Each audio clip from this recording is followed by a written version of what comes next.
श्री देवी शारदा, श्री देव गणेश, प्रभु श्री रामचंद्र, भगवान श्री गोपाल कृष्ण, श्री महारुद्र हनुमान, महर्षि श्री वेदव्यास, श्रीमद आद्य शंकराचार्य, सद्गुरु श्री ब्रह्मचैतन्य महाराज या सर्वांच्या प्रेरणेनं आणि तुम्हा सर्व मंडळींच्या आशीर्वादानं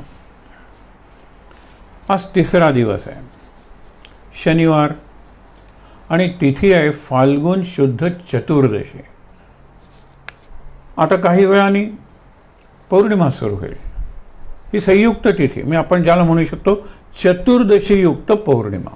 काल आपण बघितलं होतं ना, दगडात भाव निर्माण करून मी त्या देवतेची उपासना करतो, आराधना करतो. हा भाव जर तिथी, स्थळ, काल आपण स्थळ बघितलं की ज्या ज्या देवतेची जी झाडं आहेत त्या झाडाच्या खाली बसून जर त्या देवतेची मंत्र साधना केली, सिद्ध मंत्र होते, त्या खाली बसूनच केली पाहिजे असं नाही, पण स्वतःला जर सूचना दिली, हे ऑटो सजेशन ज्याला म्हणतात, ती अत्यंत महत्त्वाची गोष्ट आहे. जीवनात आनंदात राहायला, सकारात्मक दृष्टिकोन डेव्हलप करायला, म्हणजे विकसित करायला, आणि मुख्य म्हणजे उपासना करण्यासाठी ऑटो सजेशन. म्हणजे मी जरी खचलेलो असलो तरी स्वतःला सांगितलं, आता मी तासभर उपासना करणार आहे, मी अत्यंत उल्हसित अशा मनोवृत्तीत राहणार आहे. उपयोग होतो. म्हणून ही ऑटो सजेशनच आहे. त्या चतुर्दशी युक्त पौर्णिमा आहे. संदेश काय चतुर्दशीचा? की मानवाच्या देहाच्या निरनिराळ्या अवयवांचा किंवा आतल्या व्यवस्थांचा, श्वसन ही संस्था आहे. व्यवस्था म्हणजे संस्था, ही आपण मज्जा म्हणतो संस्था, सगळी सिस्टम आहे ना, नर्व्हस सिस्टम म्हणतात त्याला. या सगळ्यांचा उपयोग करून मी अगदी कडोविकडीची, मला जेवढी शक्य आहे तेवढी उपासना केली तर चतुर्दशीपर्यंतचा माझा प्रवास मला करता येतो. पुढे मात्र ज्या गुरुची, ज्या देवतेची मी उपासना करतो त्यांनी मला उचलून वर घ्यायला पाहिजे. आपण बघितलं, मी जर भक्त असेन तर माझं सगळं विशाल होत होत, कारण आपण म्हणतो ना, हे विश्वची माझे घर. भक्तीची आपण बघितलेली आहे ती कथा, की इति याच्यात आहे का हो, याच्यात आहे का हो, याच्यात आहे का हो, कृष्णात आहे का, त्याच्या डोक्यावर मोरपीस आहे देव, मोरात आहे का, अरे तो तर काय सरस्वतीचं वगैरे वाहन आहे, मोरपिसात आहे का, अरे नक्की आहे. इति इति इति ही जर भक्ती आहे तर मी मुक्तीकडे माझा प्रवास चालवणार आहे. मुक्त होतो, सगळ्या जगाला मी गवसणी घालणार आहे. हे विश्वचे माझे घर. त्यावेळेला ती जी शक्ती आहे ती खाली वागते आणि मला उचलून घेते. त्याला म्हणतात चतुर्दशी आणि पौर्णिमा. दुसऱ्या पक्षात म्हणजे पंधरवड्यात चतुर्दशीनंतर, वद्य चतुर्दशीनंतर अमावस्या असते. अमावस्येसुद्धा आपण म्हणतो ना, ज्यांना निर्वाण साधायचं आहे, ज्यांना खऱ्या अर्थाने कमी होत होत होत शून्य अनंत असं व्हायचं आहे, ज्ञानाची उपासना आहे. ज्ञानवाले काय म्हणणार, न इति न इति न इति असं करत करत करत शेवटी ते अमावस्येच्या अलीकडेपर्यंत येतात. आणि तिथे ती जी देवता आहे ना, ती त्यांना उचलून अमावस्येला म्हणजे आपल्यात समाविष्ट करून घेते. संयुक्त तिथीचा हा अर्थ आहे. आता हाच अर्थ आहे असं नाही, या अर्थाला संदर्भ कुठला, जीवन चिंतन हाच संदर्भ असतो. पण मी जर स्वतःला सूचना दिली, सकाळी पंचांगात काल रात्री झोपतानाच बघितलं किंवा उठल्यावर दात घासताना बघितलं, अरे हा चतुर्दशी आहे आणि रात्री पौर्णिमा लागते आहे, अरे काय सुंदर तिथी आहे, चला चला आज जास्तीत जास्त वेळ आपण उपासना करूया. निवृत्त नागरिकांना तरी, ज्येष्ठ नागरिकांना तरी हे अगदी सहज शक्य आहे. म्हणजे आज मी वेळ घालवणार नाही. आजची तिथीच मला सांगते की कुठेही दुसरीकडे वेळ न घालवता तुला मनोरंजन करायचं असेल तरीसुद्धा तू आस्था वगैरे सारखे चॅनल्स बघ. तुला अगदी जरा आपण म्हणतो ना की हटके जर काही करायचं असेल तर काहीतरी सुंदर लिही, देवाचं लिही, देवाबद्दल लिही, एखादं स्तोत्र लिही, काहीतरी निराळं. मी एरवी लिहित नाही पण आज लिहीन. हा फार महत्त्वाचा आहे. ऑटो सजेशन, सायकॉलॉजी आणि स्पिरिच्युअलिटी अगदी जवळजवळ आहेत. आपण म्हणतो ना, संगीत हे परमेश्वराच्या जवळ असलेलं असं एक माध्यम आहे. परमेश्वराकडे त्या स्वरूप पाहिजे तर तुम्ही संगीतातून जाऊ शकता. संगीताचं काव्य झालं, कविता झाल्या, पदं झाली, गाणी झाली, हळूहळू खाली उतरतो आपण. शुद्ध संगीत जे सुर स्वर, म्हणजे मग ते आपण म्हणतो ना की काश्मीरमध्ये झरे जे वाहत असतील त्याच्यात संतूर ऐकवायला असेल. हे शिवकुमार शर्मा वगैरे, म्हणजे संतुराचीच ती एक प्रकारची, म्हणजे प्रत्येक ठिकाणी आपण म्हणतो ना पानांची सळसळ, लाटांची खळखळ, अगदी छोट्याशा अगदी लाटा आल्या ना तर किती सुंदर, त्यांची फक्त स्पंदनं असतात, लहरी. आणि मोठ्या समुद्राच्या लाटा असतात, उग्र असतात, त्यांचा धडाड धडाड असा आवाज येतो. म्हणजे संपूर्ण निसर्ग हा आवाजाने भरलेला आहे. त्या आवाजाला पहिल्यांदा ओम म्हणलं जो भरूनच राहिलेला आहे. नंतर त्याचा मी माझ्या माध्यमातून त्याचा मी उच्चार केला, त्यावेळेला तो ओम ओंकार झाला. आणि हे पहिलं नाम आहे. मग गोविंद म्हणजे ओंकारच आहे. ग येण्याच्या आधी क ख असतील आणि ग उभा राहण्यासाठी ग अधिक अ आहे ना, हा अ आहे ना, हा ओंकाराचा आरंभ आहे. मग कुठलाही शब्द घेतलात तुम्ही, कुठल्याही भाषेतला शब्द घेतलात तरी अ या साऊंड शिवाय, म्हणून अक्षराणाम अकारोस्मी, सगळ्या अक्षरांच्यात अर्जुना मी आहे, पण अ या अक्षरात मी आधी आहे, हे लक्षात घ्या तुम्ही. म्हणून काय की ज्या वेळेला आपण स्वतःला सूचना देतो त्या सूचना बऱ्याच वेळेला नकारात्मक असतात. एक असे साधा सिद्धांत आहे, तुम्ही विचार करून बघा. मनाशी बोलल्याशिवाय, मनाला सांगितल्याशिवाय आपण कोणतीही कृती करत नाही. म्हणजे ते स्पष्टच कशाला सांगायला पाहिजे. म्हणजे आता मी उठतो, आत निर्णय झालेला असतो, उठूया, थांबूया, बसूया, वर्तमानपत्र वाचूया, हे आत बोलल्याशिवाय मी काही करू शकत नाही. मग आज जर बोलायचं आहे, पॉझिटिव्ह का नको बोलायला, काही हरकत नाही. तुम्ही वाचताना वर्तमानपत्र वाचा, मी दुसरं काहीतरी करेन, मी बागेत काहीतरी काम करेन, हे तुम्ही वाचा, हेही सकारात्मक आहे. तुम्ही वाचताय ना, मग आम्हाला आता मिळणारच नाही, हे नकारात्मक झालं. त्यांच्यावरही कॉमेंट झालं, मी निषेधात्मक बोललेलो आहे. तुम्ही वाचताय ना, अरे जरूर वाचा, शांतपणे वाचा, मी जरा बागेत काम करीन, हेही पॉझिटिव्ह आहे. हे मी मनातल्या मनात बोलत असतो, प्रत्यक्षात बोललंच पाहिजे असं नाही. आणि त्याच्यातून स्वयंसूचना, स्वयं आपण म्हणतो संभाषण, सेल्फ टॉक, ऑटो सजेशन, आणि ज्याला म्हणतात ना की सेल्फ कमांड, स्वतःला मी आज्ञा देतो. आणि स्वतःला आज्ञा दिली, लवकर उठायचं आहे. विवेकानंदांनी अगदी अनुभवाने सांगितलेलं आहे की तुम्ही गजर लावून उठताना ते एकदा प्रयोग करा ना. समजा रविवारची सुट्टी आहे, नाही उठायला जमलं, काही ट्रेन वगैरे चुकणार नाही आहे तुमची, अशा वेळेला तुम्ही सांगून झोपा की उद्या मला 5ला जाग आली पाहिजे. 5ला जाग येते, नंतर तुम्ही झोपता, ती जी जाग आलेली असते, म्हणून अराईज, अवेक, स्टॉप नॉट सांगितलेलं आहे की उठा आणि जागे राहा. आपण म्हणतो मी उठलो होतो रे, पण नंतर माझा डोळा लागला. या उठलो होतोला काय अर्थ आहे? 5 वाजता गजर झाला त्यावेळेला मी उठलो, नंतर 5 मिनिटांनी उठावं म्हणून झोपलो, ते 8 वाजता उठलो. म्हणजे 8ला उठलो, हीच खरी घटना आहे, हीच खरी वस्तुस्थिती आहे. विचार करूया आपण. मग जर मी स्वतःशी बोलल्याशिवाय काही करत नाही, म्हणून मध्यंतरी आपण एक बघितली होती, बाबांनी सुरुवातीला जी अत्यंत मार्गदर्शक पुस्तकं लिहिली, जी पॉकेट बुक्स आहेत, मुद्दामून वाचावी, पुन्हा पुन्हा वाचावी. त्याच्यात त्यांनी सांगितलेला एक प्रयोग तुम्ही करून बघा. स्वतःचं नाव घ्या, स्वतःचं नाव, आडनाव काही घेतलं तरी चालेल. स्वतःचं नाव समजा राम आहे, चला रामभाऊ उठा की आता. रामभाऊ सगळा पगार देवासमोर ठेवायचा, महाराज सगळा पगार ठेवला आहे. रामभाऊ त्यातले थोडे पैसे काढा, आपल्याला बिलं द्यायचे. महाराज पैसे काढतो. हे किती सुंदर हे कम्युनिकेशन आहे. हे प्रत्यक्ष बोलायची गरज नाही. तुम्ही म्हणाल लोक म्हणतील वेळ लागले, अरे मनातल्या मनात आणि मनात काहीही बोलल्याशिवाय आपण काहीही करू शकत नाही. हा एक सिद्धांत लक्षात ठेवा. म्हणून सायकॉलॉजी, मानसशास्त्र आणि स्पिरिच्युअलिटी, अध्यात्म, परमार्थ जवळजवळचे आहेत. आपण त्याचा उपयोग करून घेतला पाहिजे. आत्म म्हणतो ना, त्याच वेळेला एका अर्थाने आपण सायके म्हणजे माइंड तिथेच वळत असतो आत. आणि आता जे आपण बघणार आहोत, आजचे जे श्लोक आहेत, एकंदरीत सगळं जीवन आपलं कसं भरलेलं आहे. सहज तुम्हाला सांगतो, आजचा जो दिवस आहे ना, तो जागतिक रंगभूमी दिवस आहे.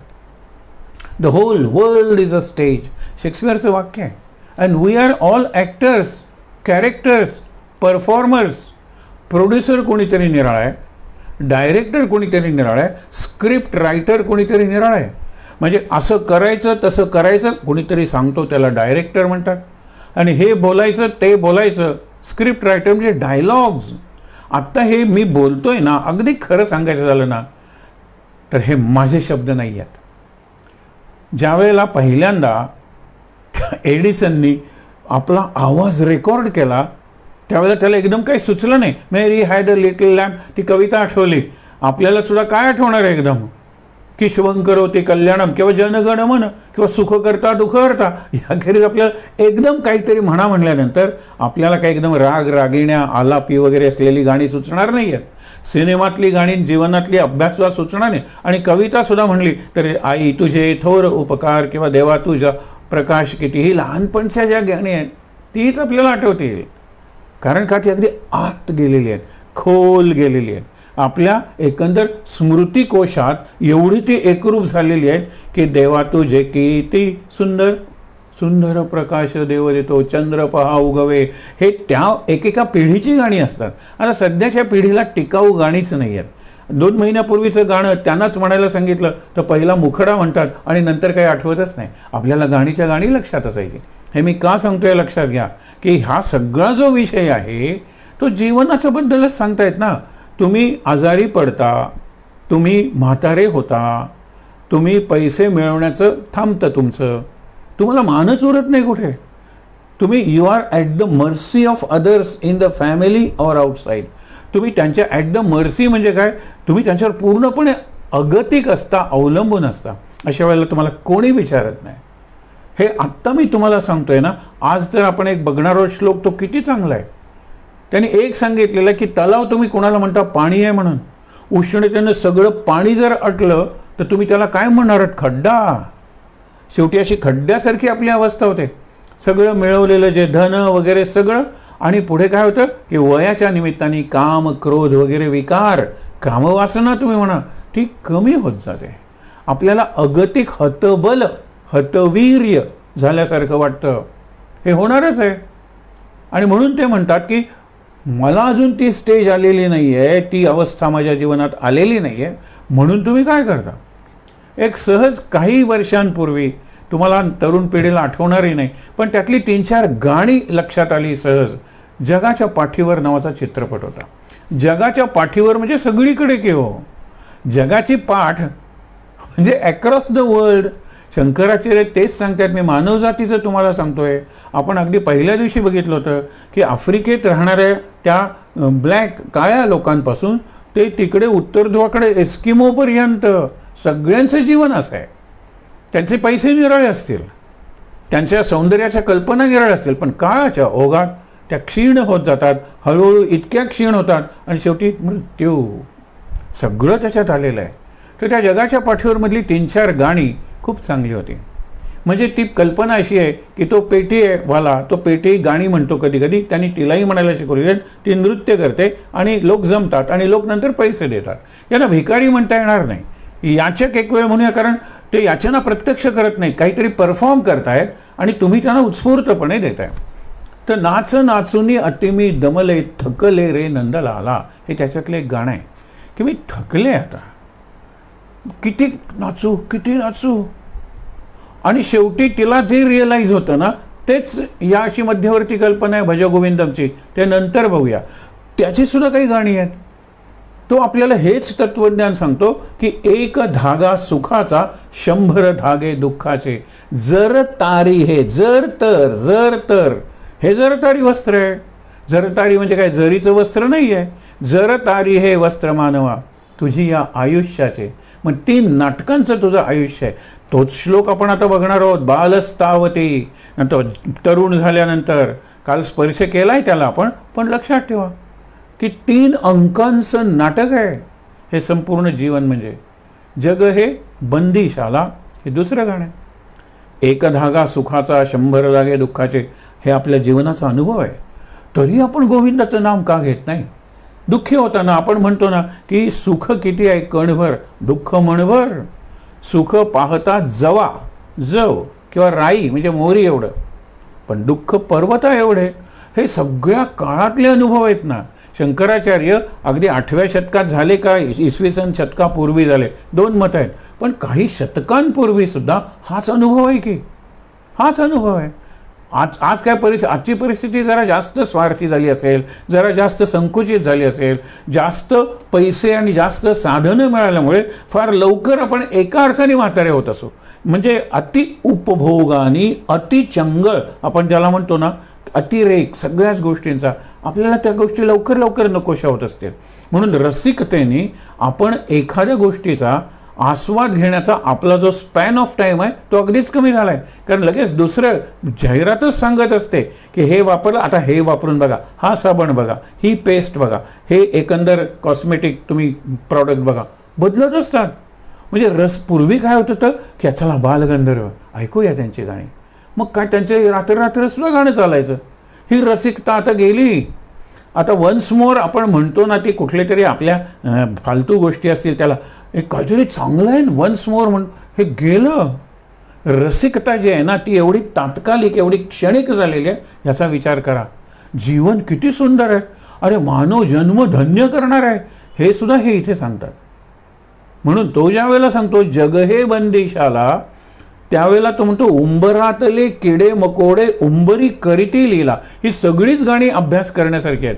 तुम्ही खरं इंटरनेटवर ही काढायला हरकत नाही, मी फक्त गाण्यांचे मुखडे सांगितलेले आहेत. उंबरातले किडे मकोडे, उंबर म्हणजे रुमड आपण कोकणीत म्हणतो, औदुंबर, त्याची फळं अंजिरासारखी असतात, खाली पडलेली असतात. ते जर फोडून बघितलं तर जवळजवळ सर्व फळात बारीक बारीक बारीक अशी बीजं असतात. मी त्याला ब्रह्मांड म्हणलेलं आहे. इतकी ब्रह्मांड, अनंत कोटी ब्रह्मांड, आणि त्याच्यात हे बारीक किडे मकोडे उंबरी करीती लीला. बाहेर काढलं तर मरतील, त्यानं उंबरातच करायचं आहे. मग हे जग बंदिशाला असलं तरी बंदिशाळेतच जो आला तो रमला. सुटकेलाही मन घाबरते, सुटका नकोय. आपण बघितलं होतं ना महाराजांचा तो प्रसंग, काय आजोबा काय सुखात आहात ना. हे तरुण मंडळी होती, प्रौढ मंडळी होती, म्हातारी मंडळी होती. नाही हो काही नाही, दाताची कवळी काय नीट झाली नाही, हवं ते खाता येत नाही, जीवन नकोसं झालंय. दुसऱ्याला नाही सून त्रास देते, तिसऱ्याला, प्रत्येकाला काही ना काहीतरी कारण आहे. मुक्त व्हायचं आहे त्यांना या यातनातून, या अपमानातून, या अगतिक अशा जीवनातून, अगतिक म्हणजे हेल्पलेस अशा जीवनातून मुक्त व्हायचं आहे. त्यावेळेला महाराज एकदम असं काहीतरी करतात, डोळे मिटतात आणि त्यांना सांगतात की तुम्ही डोळे मिटा, ज्यांना मुक्त व्हायचं आहे मी 3दा मंत्र मनात म्हणणार आहे आणि त्या क्षणी ते मुक्त होतील. महाराजांनी काहीतरी पुटपुटल्यासारखं केलं आणि नंतर सावकाश म्हणाले डोळे उघडा. तरुणांनी वगैरे मागे बघितलं, एकही म्हातारा नव्हता. त्यावेळेला ते म्हणाले की हा कसला जादूचा मंत्र. ते मुक्त झाले नाही म्हणाले, ते गुप्त झाले, पळून गेले. म्हणून मी डोळे बंद करायला सांगितले होते, म्हणून मी 3दा मंत्र म्हणणार होतो. त्यांना पळून जायला वेळ मला द्यायचा होता, संधी द्यायची होती. कारण त्यांनी विचार केला असेल की काही हरकत नाही, खाता येत नाही ना, कुटून खाऊया, हल्ली मिक्सरमध्ये घालून खाऊया, पण खाऊया. सुनबाई अपमान करते ना, आपण देते ना खायला. शेवटी मुक्त व्हायचंय. ती बाई आपण काल बघितली ना, ती यमाला बोलवते, सोडव मला यातून, आणि यम आल्यानंतर आपल्या डोक्यावरची मुळी त्याच्यावर देते आणि जरा बाजारात नेऊन दे, काय यमाचे हाल होत असतील. म्हणजे शेवटच्या क्षणापर्यंत आपल्याला जीवन हवं असतं. आता हाच विषय आपण बघत आहोत. म्हणून गंमत बघा की हे जगाच्या पाठीवर म्हणजे सर्व जीवनात, मग ते कुणाचंही जीवन असू दे, कुठल्याही संस्कृतीतलं, कुठल्याही धर्माच्या लोकांचं, अत्यंत गरीब किंवा अत्यंत श्रीमंत अशा लोकांच्या कुटुंबाचं किंवा त्यांच्या जीवनाचं हे स्वरूपच शंकराचार्य सांगतायत आणि त्याच्यावर उपायही सांगतायत. काल आपण थांबलो होतो तिथे त्यांनी उपाय सांगितला होता. तो उपाय आपण गेयम नाही, हे गेयम पुढे सांगितलंय गीता नावा की भगवद्गीता किंचित अधीता. इथे आपण काल थांबलो होतो की थोडं तरी भगवद्गीतेचं, भगवद्गीता म्हणजे आम्हाला काय करणार संस्कृत. अरे कुठलंही स्तोत्र घे, तू म्हणतोस त्याच्या भीमरूपी महारुद्रा वज्र हनुमान मारुती. हे कोणाचं नाव आहे भीमरूपी?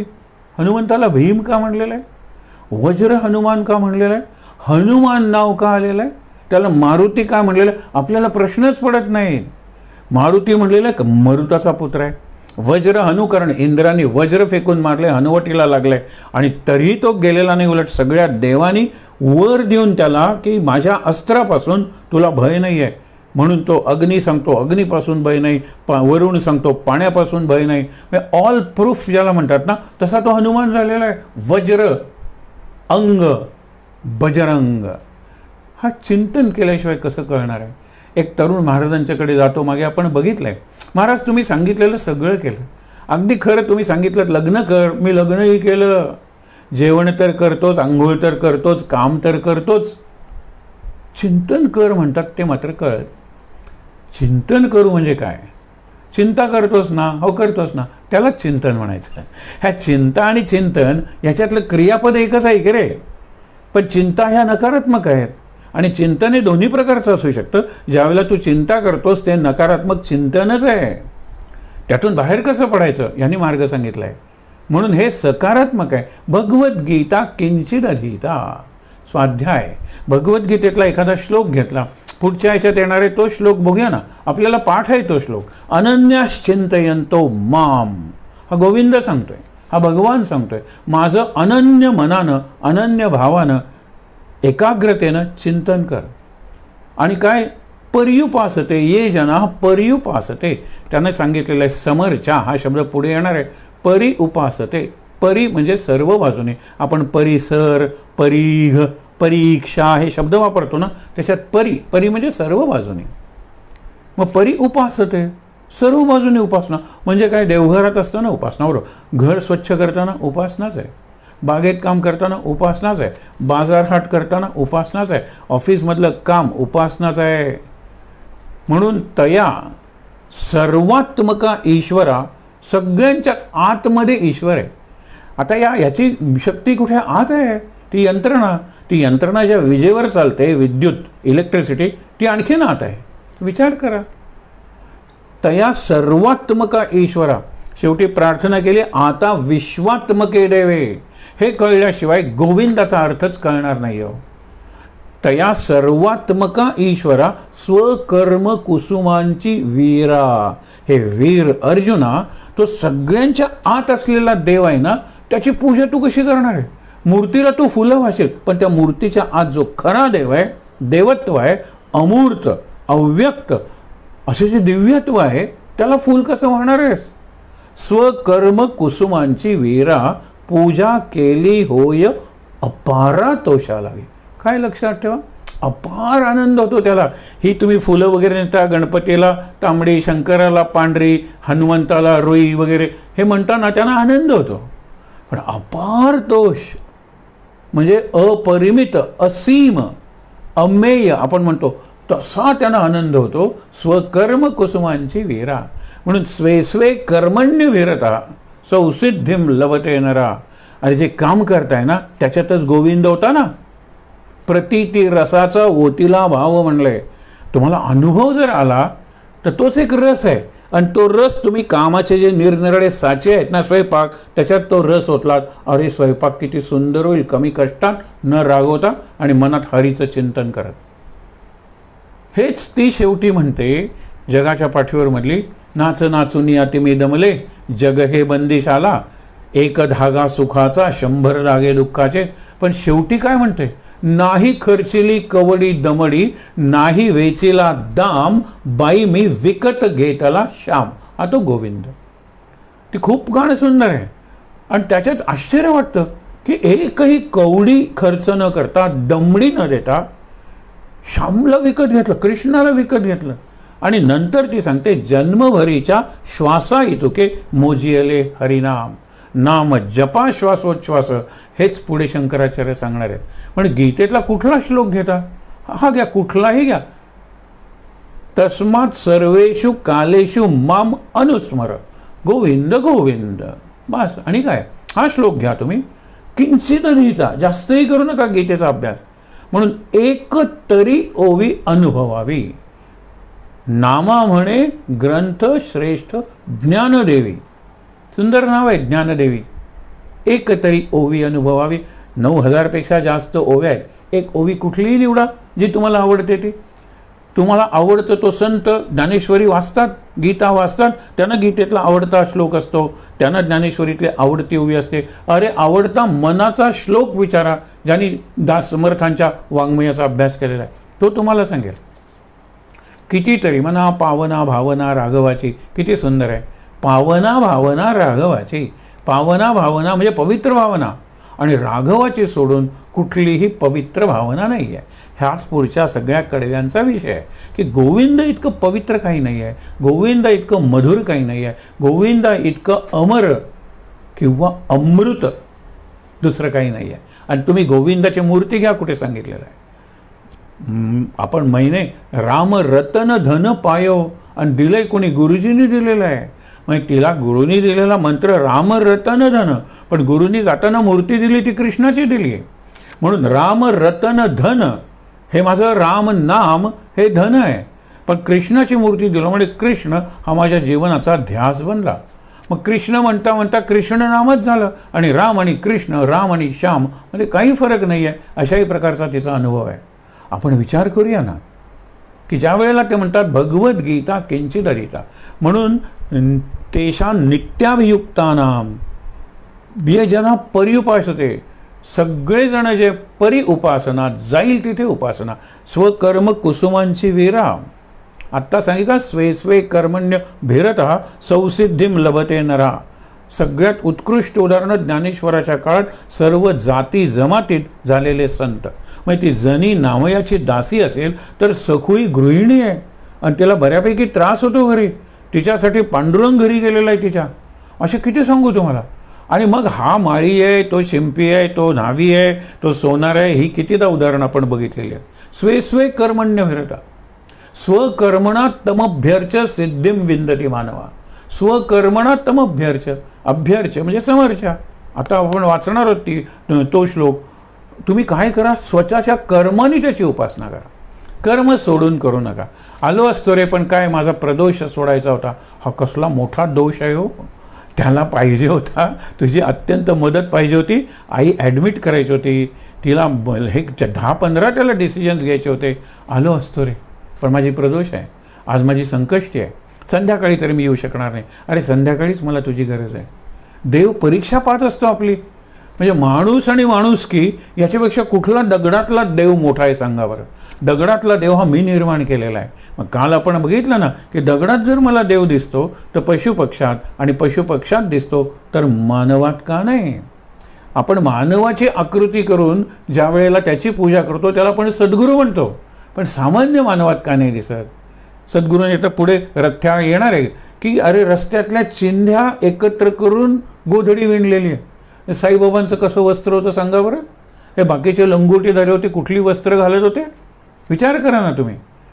पण शेवटी महत्त्व कशाला आहे, ते जे उपासना करून त्यांनी स्वतःचं जे एक व्यक्तिमत्व, दिव्य असं व्यक्तिमत्व, म्हणून आपण त्यांच्या चित्रांची, त्यांच्या प्रतिमांची, त्यांच्या मूर्तींची पूजा करतो. एरवी आपण देवांची पूजा करतो. देवांची पूजा म्हणून देवांच्या वाहनांची पूजा करतो. माणसाची, सामान्य माणसाची पूजा करतो का आपण? नाही करत. म्हणून आपण बघितलं होतं ना, आपल्याला सकाळी येणारा पाववाला, आपण त्याला सांगतो खेड्यात असेल तर बेकरी नाही आहे तिथे की उद्या जरा केक घेऊ ना, माझ्या मुलीचा वाढदिवस आहे, पण आपण स्लाईस त्याला द्यायला विसरतो. म्हणजे त्या पाववाल्याच्या रूपानं तो जो आमच्या घरात आम्ही केक करू शकत नाही, म्हणजे कुणीतरी अन्नपूर्णाच आहे ना ती येते घरात, मी त्याला विसरतो. अत्यंत चांगलं स्थळ जमलेलं आहे, लग्न, चला विवाह करायला या, हे बातमी आणणारा पोस्टमन पूर्वी लग्नाचं आमंत्रण द्यायला त्याला विसरतो. आमंत्रण सोडा, लग्नानंतर आपण लाडू आणि काहीतरी गिफ्ट, तीही आपण त्यांना विसरतो. घरातली मोलकरीण ती आपल्या सगळ्यांचे, लक्षात ठेवा, वाढदिवसाला संध्याकाळी तू आज ये हा, कारण ते कपबशा धुवायला नकोत का, हे बघा. पण तिचा मुलाला तू घेऊन ये, किंवा ह्या मुलाला, माझ्या मुलाला आणले तसंच तुला देते. मुलाचे वापरलेले तरी नवे कपडे असतील, सुंदर इस्त्री करून हे घे. आपल्याला आठवतच नाही, हे आठवत नाही म्हणजे सुचत नाही, म्हणजे स्ट्राईक होत नाही. का स्ट्राईक होत नाही? कारण आपलं मन आहे ना ते बद्ध आणि बुद्धू झालेलं आहे, बोथट झालेलं आहे होते. आणि बुद्धू म्हणजे विचार फक्त स्वतःचा, स्वतःशी जोडलेल्या माणसांचा. ह्या परिवाराला त्यांनी सांगितलेलं आहे, तो परिवार तुमच्यावर अनुरक्त, आसक्त, संबंधित तोपर्यंतच असेल जोपर्यंत तुम्ही त्यांच्या उपयोगी पडता. म्हातारी झाल्यावर तुमचा उपयोग काय? तुमचा नोकरी गेल्यानंतर तुमचा उपयोग काय? तुम्ही आजारी पडल्यानंतर तुमचा उपयोग काय? ही युटिलिटी ज्या वेळेला व्हॅल्यू येते ना, त्यावेळेला गाय जर दूध देत नाही तर त्याला आपण खाटीकाला म्हणतो विकली जाते. आणि आई आता तिचंच मला करावं लागते म्हणल्यानंतर कुठेतरी वृद्धाश्रमात तिला नेऊन ठेवली जाते. हे विचार करूया आपण. यूज अँड थ्रो हा आपल्या जीवनाचा मंत्र होऊ शकतो का? तो तिकडेच आहे. Everything is disposable and dispensable. Everything is disposable. आपण म्हणतो ना ही डिस्पोजेबल आहे पण बायोडिग्रेडेबल आहे, म्हणजे तुम्ही परत याची रिसायकल करून तो पदार्थ पुन्हा बनवू शकता. एक डिस्पोज यूज अँड थ्रो हे आपली नाही आहे. आपण वापरतो पुन्हा पुन्हा आणि मग आई आजारी पडल्यानंतर आपण तिची जास्त सेवा करतो आणि ती सेवा हाच पुंडलिक आहे. हे मी तुम्हाला पुढच्या सगळ्या कडव्यातलं सांगतोय, हेही लक्षात ठेवा. आपण वाचूया ना की भगवद्गीता किंचित अधिता नंतर गंगाजल, गंगेचं एक थेंब प्या ना तीर्थ म्हणून. आता गंगा का म्हणलेलं आहे की जीवन आपल्याला अत्यंत आवश्यक आहे. गंगेचा एकंदर या पृथ्वीवर प्रवेशच झाला. सगरांची मुलं जी राख होऊन पडलेली होती कपिल मुनींच्या त्या रोषामुळे, क्रोधाग्नीमुळे, त्यांचा उद्धार करायचा होता. आणि उद्धार करायला ते राखेचा ढिगवरे कशाला कथा पाहिजे? अरे उद्धार गंगेच्या काठावर. गंगा काही 100 किलोमीटर. त्या काठावरच्या लोकात कुठली संस्कृती आली? अहो तीच खरी संस्कृती आहे भारताची. तिथे आश्रम झाले, तिथे ग्रंथ लिहिले गेले, तिथे तप केली गेली, तिथे निरनिराळ्या प्रकारच्या गोष्टी म्हणजे तत्व अशा निर्माण करणारे वाद विवाद चर्चा सगळं निर्माण झालं. हे गंगेच्या काठावर झालेलं आहे. गंगेने इतरांना पोचलं, त्यांना अन्न दिलं, हे तर सगळंच आहे. मग गंगेला गंगा देवी का नाही म्हणायचं? मग गंगेची पूजा का नाही करायची? आपण एक कळलं की गंगेत जो झाला तो पवित्र झाला. मी गंगेत जाऊ शकत नाही पण गंगा माझ्याकडे येते. गंगाजल प्रत्येकाच्या घरात गंगाजल असतंच. छोटंसं या चंबूतून का असतं, कारण आपल्याला एक श्रद्धा आहे की म्हातारा माणूस जर जात असेल तर 2 थेंब त्याच्यात गंगाजल घालायचं म्हणजे त्यांचा पुढचा प्रवास नीट व्हावा. इतकी गंगाजलाची आपल्या दृष्टीने महात्म्य येते. म्हणून तुम्ही एक प्या ना रोज 1 थेंब. आणि गंगाजलाचा 1 थेंब तुम्ही जर तीर्थात टाकला तुमच्या तर ते सगळं तीर्थच बनतं ना. गंगेला जो मिळतो, स्पर्श होतो, तो गंगाच होऊन जातो. गावींचे लेंड ओहळ म्हणजे अगदी घाणेरडान छोटासा असा ओहळ आहे. तो जोपर्यंत गंगेला मिळत नाही ना तोपर्यंत तो ओहळच आहे. ज्या वेळेला गंगा मिळतो त्यावेळेला गंगाजळ होतं ते. तो ओहळ असतो, घाण ओहळ असतो, छोटा ओहळ असतो. तो गंगेला मिळाला. आणि बऱ्याच वेळेला तुम्हाला उदाहरण सांगितलंय की आपल्याला मोठी गंगा वगैरे वाटते पण तिकडे काशीत काय हो, काशीला म्युन्सिपाल्टी आणि तिथे त्यांचं असेलच ना की हे 1 नंबरचं गटार, 2 नंबरचं गटार, हे या पेठेतलं गटार, ते त्या पेठेतलं गटार, असेच त्यांच्याकडे नोंद असते. हो ते 13 नंबरचं गटार तुंबलंय, हो पाठवा लोकांना.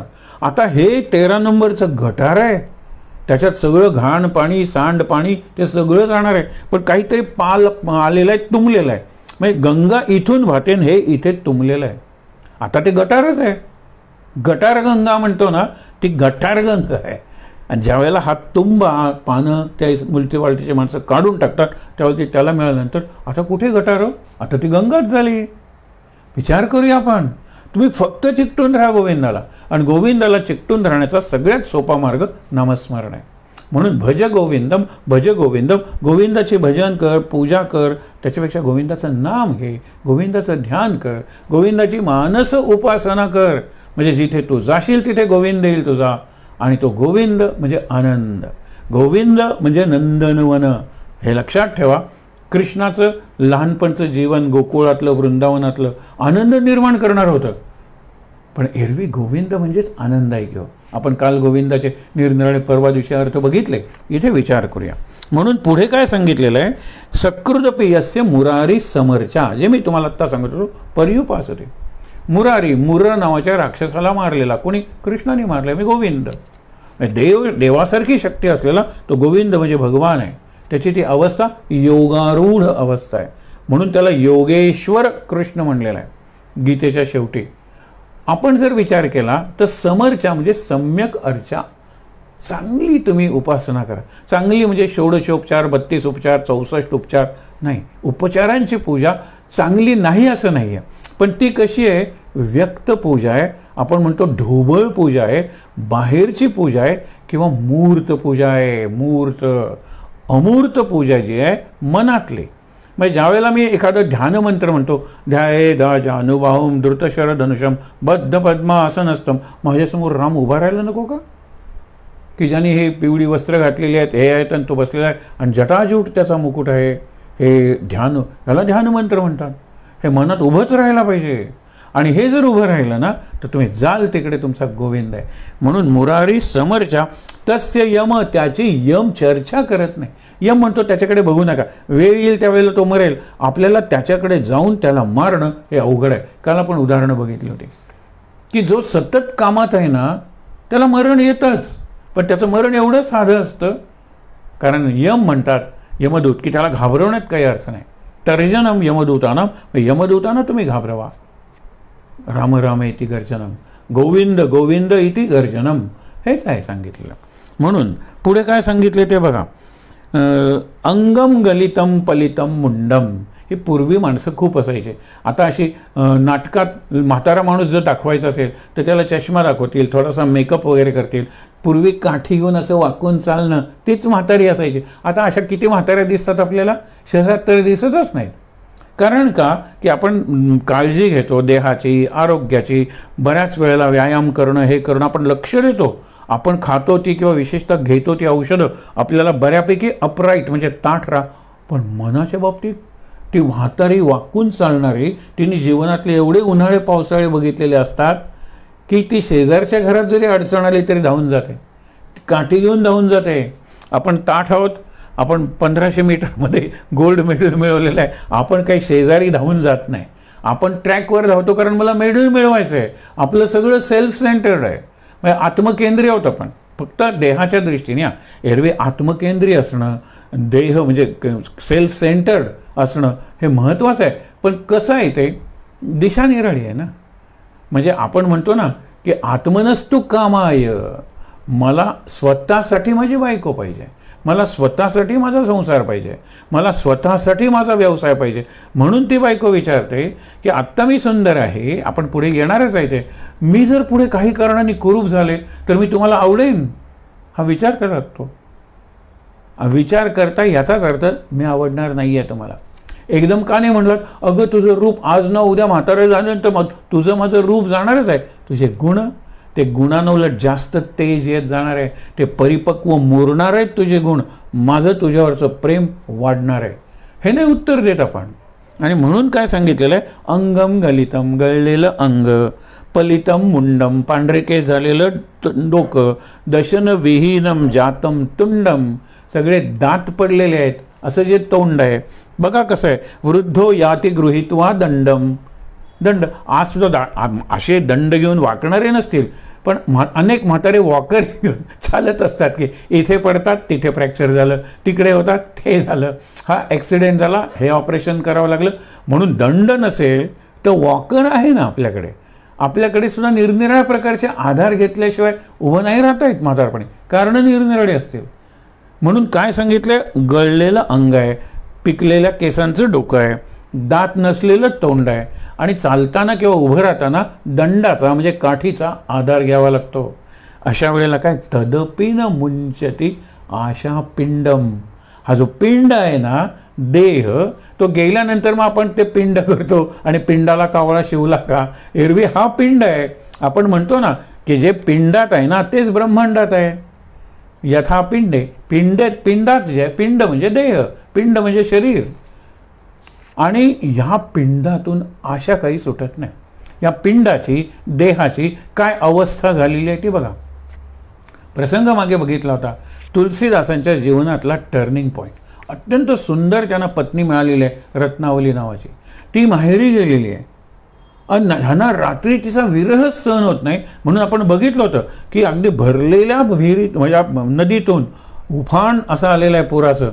आधार धरून येतात, नंतर विजेच्या प्रकाशात कळतं की ते प्रेत आहे म्हणून. आल्यानंतर ह्याला धरून चढतात दोरीला किंवा वेलीला, नंतर लक्षात येतो तो अजगर होता म्हणून. आणि असं खिडकीतून जाऊन म्हणतात की मी आलो. त्यांना वाटलं ती आलिंगन देईन, केवढं प्रेम आहे तुमचं माझ्यावर. ती निर्भत्सना करते, धिक्कार करते, निषेध करते. की ह्या देह मांसाच्या या मांस रक्त आणि त्यांनी निरनिराळे आकार आलेल्या देहाच्या सौंदर्यावर तुमचं प्रेम आहे. अहो हे संपणार आहे. हेच शब्द शंकराचार्यांनी वापरलेले आहेत की तुम्ही मनसी विचारय वारंवारम, मनसी विचिंतय वारंवारम, वारंवार विचार करा, प्रत्येक क्षणाला विचार करा. हे मी ज्या सौंदर्यावर प्रेम करतोय ते टिकणारं आहे का? प्रेम करणारा मी तरुण राहणार आहे का? मी जिच्यावर किंवा ज्याच्यावर प्रेम करते, इथे त्यांनी म्हटलं स्त्रीचं उदाहरण दिलेलं आहे. पुरुष नाही का, रती आणि मदन हे आपल्याकडे जोडपं आहे ना. रती पुरुषांना आवडते, मदन स्त्रियांना आवडतो. म्हणजे जे स्त्रियांना स्त्रियांबद्दल सांगितले ते स्त्रियांना पुरुषांबद्दल, की तुम्हाला आज जो सुंदर वाटतो मदनासारखा तो उरणार आहे का? राजस मदनाचा पुतळा नाही आहे. काळाचा प्रभाव सगळ्यावर पडणारच आहे. याला मोह मुद्गर नाव दिलेलं आहे. म्हणजे मोहाचा तडाखा, त्याने खरं म्हणजे काळाचा तडाखा आहे. काळाच्या तडाख्यातून कोणी सुटत नाही. मोहावर तडाखा मारा, मोहातून बाहेर या असा संदेश द्यायचा आहे. म्हणून मोह मुद्गर काही ठिकाणी या स्तोत्राचं नाव आहे. पण काळाचा तडाखा, अरे कुणावरच काळाचा प्रभाव ताजमहालवरही पडतो आणि कुतुब मिनार आहे त्याच्यावरही पडतो. मी उदाहरण मागे सांगितलं होतं, कविता हिंदीतली आहे की ताजमहाल हा आडवा पण सुंदर आहे आणि हा अत्यंत उभा पण दिव्य आहे, भव्य आहे लोकांना बघायला. त्यावेळेला दोघांच्यातला संवाद आहे. अरे मी किती उभा आहे, माझ्यातून हात बाहेर काढला तर आकाश लागतं. तो म्हणतो पण मी जमिनीवर पसरलेलो आहे. माझं सौंदर्य ज्यावेळेला यमुनेला पौर्णिमेच्या वेळा प्रतिबिंब पडतं त्यावेळेला 2 ताजमहाल आहेत असं वाटतं. मी सुंदर आहे, मी सुंदर आहे, मी असा आहे, मी तसा आहे, मी उभा आहे, तू आडवा आहे. हे सगळं काही वेळा ऐकून घेतलं आणि नंतर चुप म्हणून आवाज ऐकू आला. कुठला? बघतात तर खालून आवाज ऐकू येते. अरे तुम्ही दोघी जण माझ्यावर उभे आहात. मी तुमची मुळं किंवा पाया घट्ट धरून ठेवलाय म्हणून दाखवू का? जरा आळस घेऊन, अंगडाई म्हणतात त्याला, अंगडाई घेऊन दाखवू का? भूकंप झाल्यानंतर तू उभाही आडवा होणार आहेस आणि आडवा तू जमिनीच्या पोटात जाणार आहेस. काय तुम्ही बोलताय? मी करताय. माझ्यावर तुम्ही आवाज. हाच दुसऱ्या पद्धतीने म्हणतो, माटी कहे कुमार को तू क्या रौन दे मोहे, एक दिन ऐसा आएगा मैं रौन दूंगी तो हे. हा तो काळ आहे, ही माती नाही आहे, काळ आहे तो. काळ, डेथ द लेव्हलर, टाइम द लेव्हलर. आणि जीवनात तो लेव्हल करत असतो, कटिंग टू साईज. आपल्याला जीवनात अनुभव येतात की काय मला वाटलं होतं पण नाही झालं, I am cut to size. मला हे शब्द आवडत नाहीत की माझ्या मर्यादांची मला जाणीव करून दिली. या जीवनातल्या अनुभवानी मी किती हतबल आहे, माझ्या पैशाला, माझ्या सत्तेला, माझ्या सौंदर्याला किती मर्यादा आहेत हे मला या घटनेने दाखवून दिलं. I am cut to size. आपल्याला आवडत नाही पण life is cutting all to it size. आणि शेवटी डेथ द लेव्हलर. तो म्हणतो तू कितीही मोठा राजा असलास आणि तू किती रंक दरिद्री असलास तरी शेवटी माझ्यातच तुमचं दफन होणार आहे किंवा माझ्यावरच तुमचं दहन होणार आहे. हे लक्षात घ्या. पूर्वी आपण ऐकलं होतं की फार निराळ आहे की कहता है, आपण म्हणतो ना की गुलशन, चमन, गगन आणि शेवटी दफन. फार सुंदर आहे की कहता है. आपण काय गुलशन की फूल बदले, ऋतु बदला है, मौसम बदला है. आसमान के तारे कहते हैं गगन बदला है. कारण याचं पौर्णिमेचं गगन आणि अमावस्येचं गगन एक नसतं. वसंतातली बाग आणि शिशिरातली बाग एक नसेल. चमन कहतो मी बदललोय, गगन कहता है मी बदललेलो आहे. शमशान की खामोशी कहती है सिर्फ कफन बदला है, लाश वही है. लाश वही है, कफन बदला है. शेवटी हेच होतं ना, लाश वही है, जीवन वही है. आपल्याला सगळीकडे हे अनुभव येतात. म्हणून पुढे काय सांगतात की तुम्ही मुरारीची समरच्या म्हणजे सत्संगात राहा, नामस्मरणात राहा, अनुसंधानात राहा आणि मग यम सुद्धा तुमच्या वाटेला येणार नाही. पुढे काय सांगितलेलं आहे, बालस्तावत क्रीडा. आता तुम्हाला सांगितलं, कालही म्हणलं होतं, लहानपण जातं खेळण्यात, तरुणपण जातं ह्याच्यात. आपल्याला अंतरीचा ज्ञानदेवा मालवू नको रे, त्याच्यात सुद्धा हा विचार आहे की लहानपणी तू सगळ्या चेष्टा केल्यास, पुढे तरुणपणी तू एकमेकावर तुम्ही प्रेम केलं, म्हातारपणी निरनिराळ्या रोगाने तुमच्यावर आक्रमण केलं आणि पुढे मृत्यूची वाट पाहत बसलात किंवा मृत्यू आवासून बसलेला आहे. तुम्ही वाट कोण बघेल मृत्यूची, पण मृत्यू बसलेला ना, येत तो माझ्याकडे. एक वाक्य सकाळी ऐकलं की फार चांगलं आहे, की गळ्यात हार घातलेला बोकड इतक्या वेगात पळत असतो, त्याला माहीत नाही की आपण कत्तल खाण्याच्या दिशेने जातोय.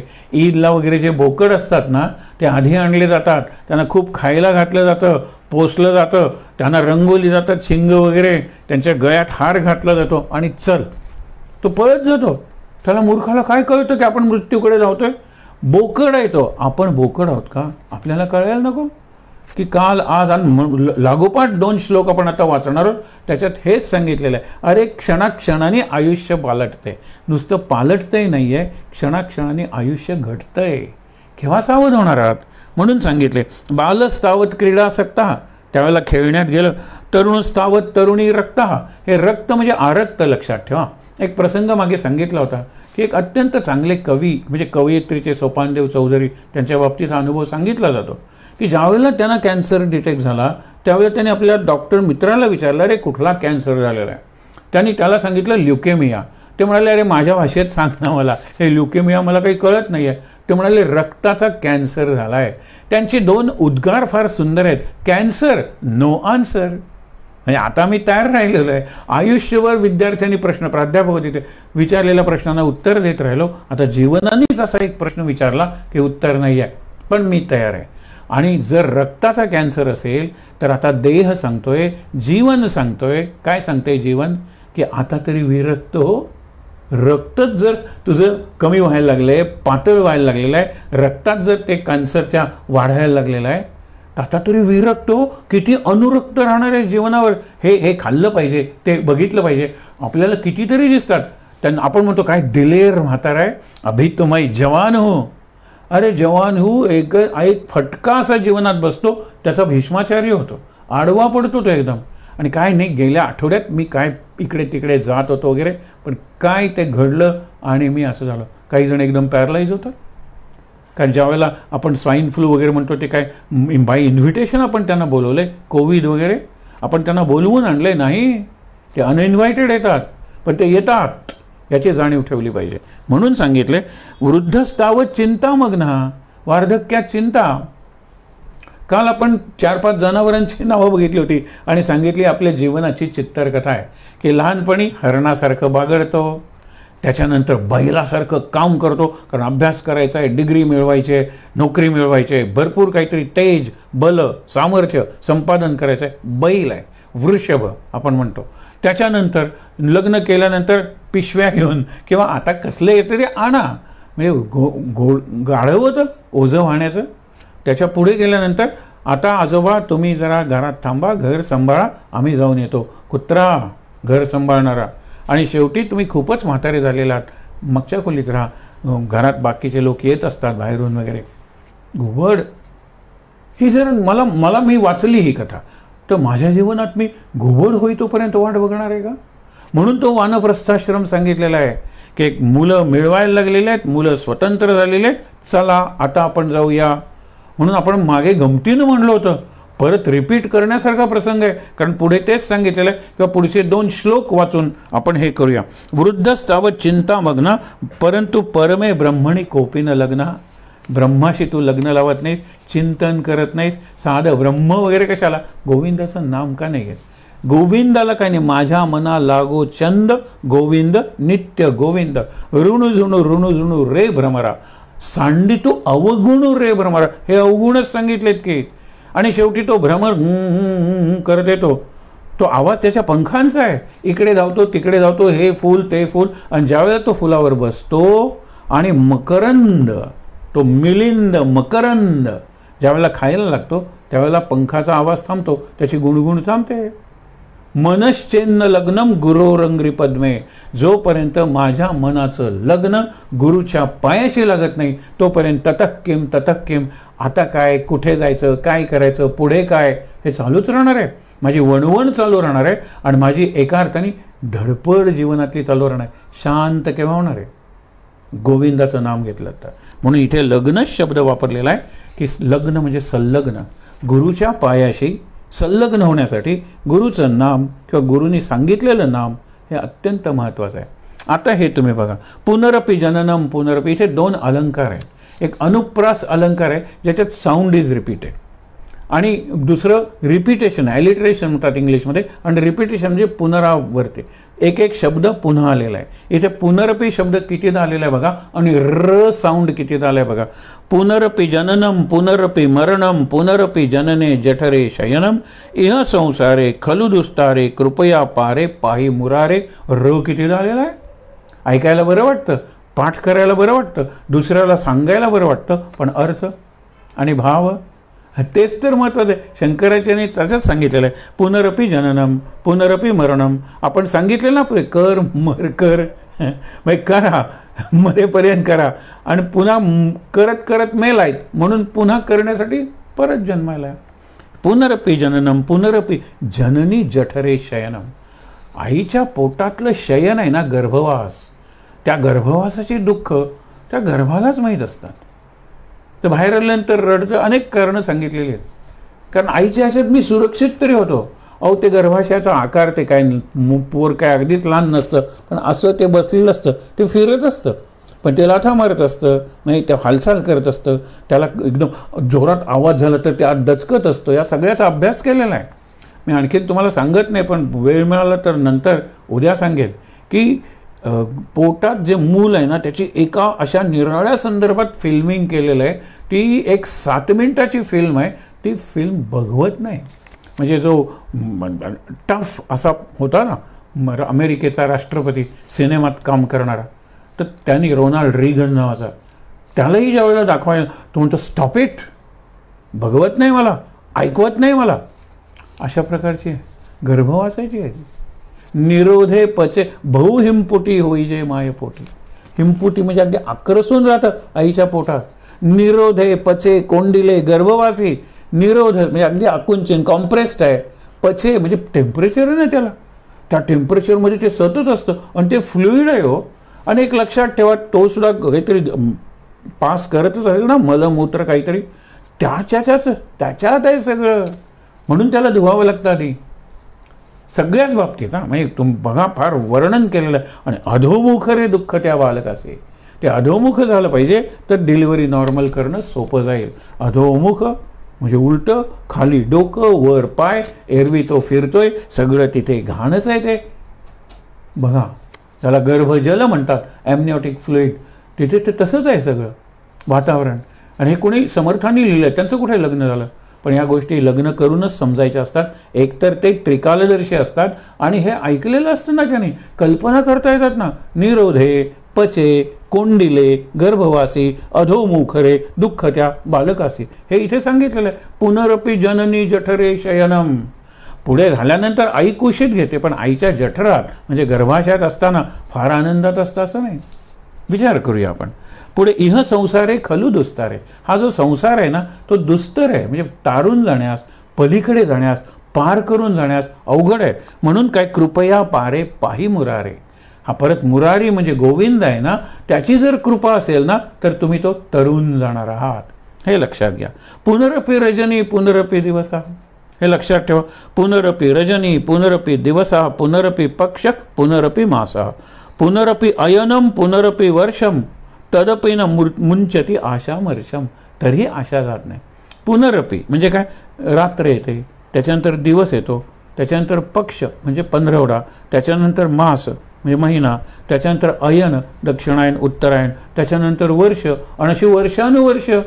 आपण परवा बघितलं होतं ना, nothing returns in terms of time.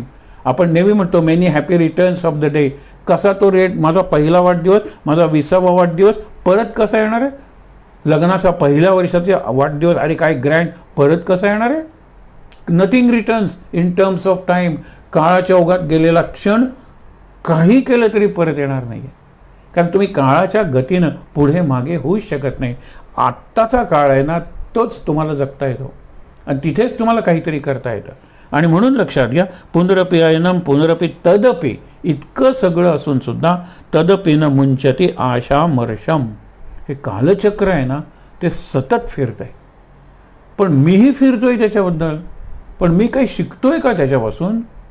शिकत नाही. आपण बघितलं ना की हे सँड क्लॉक असतं, त्याला 2 बाउल्स असतात, म्हणजे 2 अशी भांडी असतात, वरून वाळू पडत असते आणि ती कॅल्क्युलेटेड असते. म्हणजे काय, एका तासात वरचं भांडं रिकाम होणार आहे, खालचं भरणार आहे, उलटं करून ठेवायचं, आता 2रा तास सुरू झाला, उलटं करून ठेवायचं, आता 3रा तास सुरू झाला. हे पूर्वीची घड्याळ होती, वाळूचं घड्याळ त्याला म्हणतात, किंवा सँड क्लॉक म्हणजे वाळूचंच घड्याळ. हे आहे घडतंय ना. आपण बघितलं होतं की मेणबत्ती दोन्ही बाजूनी जर पेटवली, आडवी ठेवलेली, माणसाचं जीवन आहे. एक तर जन्मापासून मी दूर येतोय आणि मृत्यूच्या जवळ येतोय, दोन्ही बाजूनी माझं आयुष्य संपते, केव्हा मला कळणार आहे.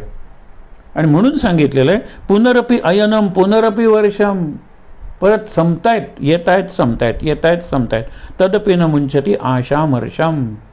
आणि मग अशी सांगितलेलं बघा तुम्ही, वयसी गते कः कामविकार. वय झाल्यानंतर कसला कामविकार, म्हणजे तुम्ही अगदी अशक्त होता, असमर्थ होता, इतके वीक होता की नाही तुम्हाला ती कामवासना, म्हणजे मनाच्या पातळीवर आली तरी तुम्ही ते प्रत्यक्ष करू शकत नाही. म्हणून काय सांगितलं, भोगू शकत नाही. वयसी गते कः कामव्यवहारा शुष्के नीरे कः कासारा. कासार म्हणजे तलाव. मग अशी सांगितलं, पाणी आहे तोपर्यंत तलाव आहे, तळ आहे, सरोवर आहे, आटलं की तो खड्डा आहे. खड्डा, फोन आपण ज्याला म्हणतो. आता अशी पूर्वीची कितीतरी तळी कायमची आटून तिथे खड्डे निर्माण झालेले आहेत. कासारा नष्टे द्रव्ये कः परिवार. परत की तुमच्याकडचा पैसा संपला तर कुठला परिवार तुम्हाला विचारणार आहे. की काल स्वगुण परीक्षा नाम सांगितलं ना, हा म्हातारा झालेला आहे तरीसुद्धा बायको म्हणते की तुम्ही दुसरं लग्न केलं आणि आता एवढी मुलं झालेली आहेत, मिळवणार कोण. जा अगं, पण इथे नोकरी म्हणजे पलीकडे जा, परदेशात जा. परदेशात म्हणजे नॉट एब्रॉड, पण आपल्या याच्यातून पलीकडे जा, मिळवा आणि परत या. म्हणून काहीतरी गाठोडं घेऊन तो परत येतो. सगळेजण एवढं गाठोडं वगैरे सोडतात, माझ्यासाठी काय, माझ्यासाठी काय. मुलं भुकेलेली असतात, हे खातात, ते खातात, ते खातात. त्याला पाणीसुद्धा विचारलं जात नाही. म्हणजे मग त्यावेळेला त्याला आई आठवते.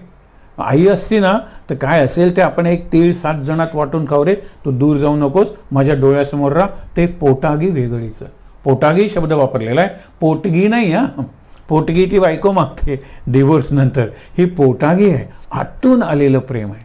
आईचं आतडं, आईचं मन, आईचं काळीज तुम्हाला काय कळणार आहे.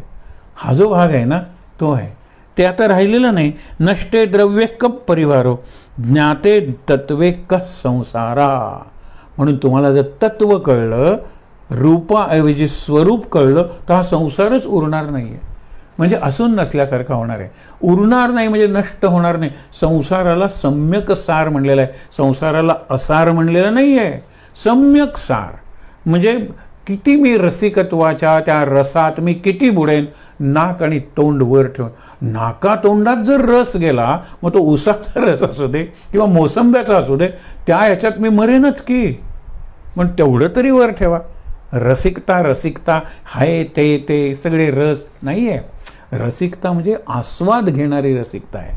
आस्वाद घेण्यासाठी जरा कमी खाल्लं पाहिजे. चमचा घेत, चव बघत, आहा आपण sip by sip let us enjoy the drink. आपण म्हणतो ना, एकदम घेऊन संपवलं त्याला हल्ली बॅड मॅनर्स म्हणतात. अरे ते हळूहळू प्यायचं असतं आणि एवढं ठेवायचं असतं, ते राहू दे. पण सिप बाय सिप कॉफी आपण जर एन्जॉय करत खाल्ली, सिप बाय सिप, गाणं आपण परत परत त्यावेळी म्हणत म्हणत म्हणत म्हणत पुढे गेलो, आपण एन्जॉय बेटर.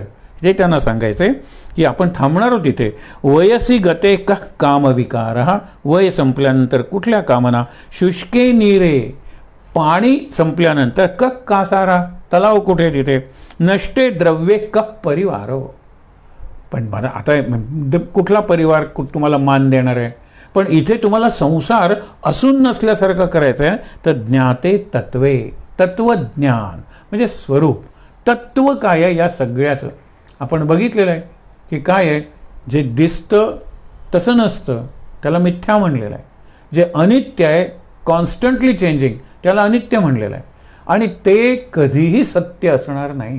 म्हणून सत्य काय आहे हे जर तुम्हाला कळलं तर हा संसार इतक्या आनंदात तुम्ही कराल. संसारात राहून सुद्धा संसारात गुरफटणार नाही. आपण मागे बघितलं होतं त्या भारसिंगासारखं 2 पाय आहेत आणि एखादा मुकुट असावा तशी माझी शिंग आहेत. मी पायाला दोष देतो, काय काटक्यांसारखे माझे पाय आहेत. पण ज्या वेळेला ती शिंग ब्रांच्ड हॉर्न्स म्हणतात ना, अशी फांद्या फांद्या असलेली शिंग एका वेलीत अडकतात, जाळीत अडकतात, जाळीत म्हणजे झुडपात, त्यावेळेला सिंह येतो आणि मला खातो, त्यावेळेला पाय म्हणतात अरे आम्ही तुला न्यायला तयार होतो.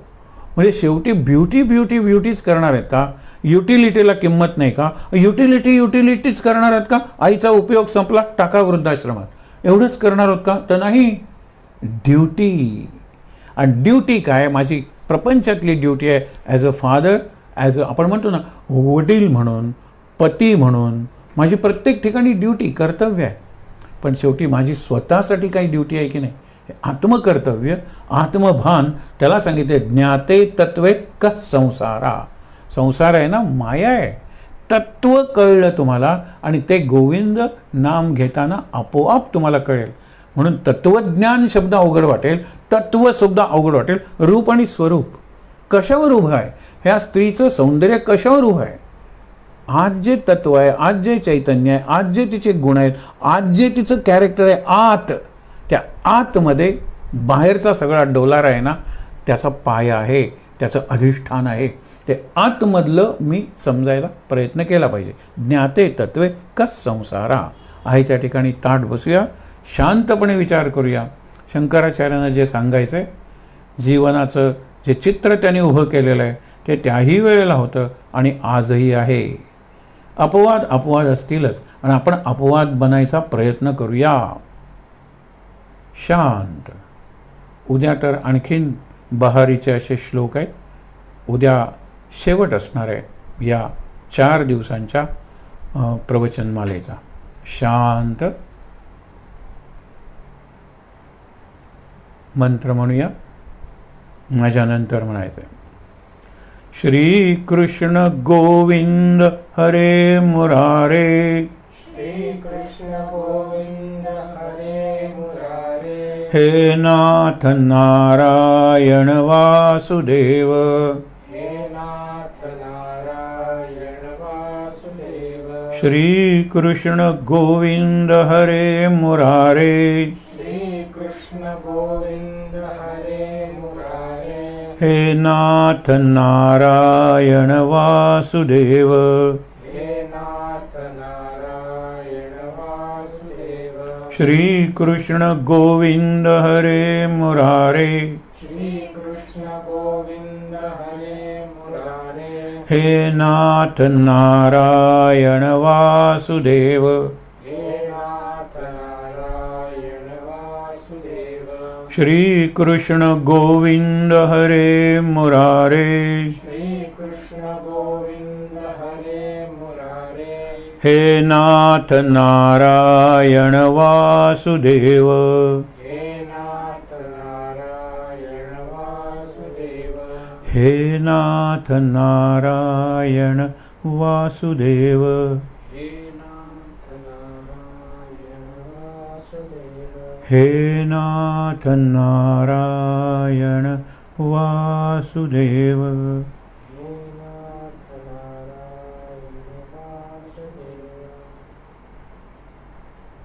शांत. शक्तिमंत्र म्हणूया. सर्वमंगलमांगल्ये शिवे सर्वार्थसाधिके, शरण्ये त्र्यंबके गौरी नारायणी नमोस्तुते. जय नारायणी नमोस्तुते. शांतिपाठ. ओम सहनाववतु सहनौ भुनक्तु सह वीर्यं करवावहै तेजस्विनावधीतमस्तु मा विद्विषावहै. ओम शांति शांति शांति. 3दा दीर्घ श्वासोच्छ्वास.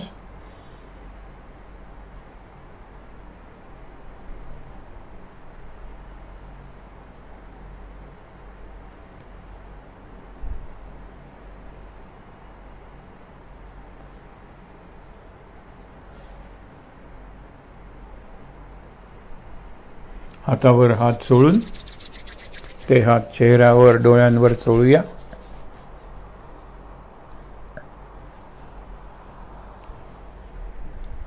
अगदी सावकाश डोळे उघडून समोरचे आद्य शंकराचार्य, सद्गुरुनाथ, मुरलीधर कृष्ण आणि वाङ्मयी मूर्ती असलेली छोटीशी कासेन आपण पुस्तिका भज गोविंदम, शांत, आनंद.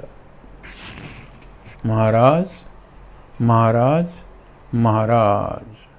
माझ्या मना लागो छंद गोविंद, माझ्या मना लागो छंद गोविंद, नित्य गोविंद. माझ्या मना माझ्या मना माझ्या मना माझ्या मना लागो छंद गोविंद, नित्य गोविंद, नित्य गोविंद, नित्य गोविंद.